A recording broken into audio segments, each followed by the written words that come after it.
Oui, bonjour la famille.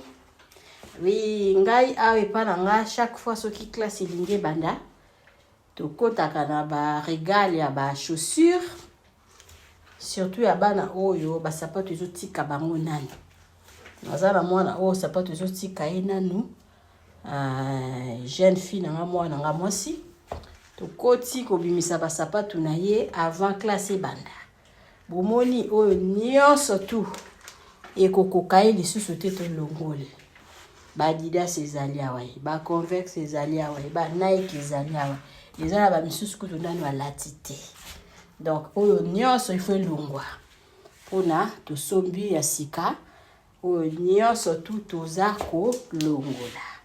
Donc ba mama toyeba ko contrôler ba garde-robe ya bana na biso ezalaka malamu mingi. Donc tout ezokota na ba carton pour ekende na Congo.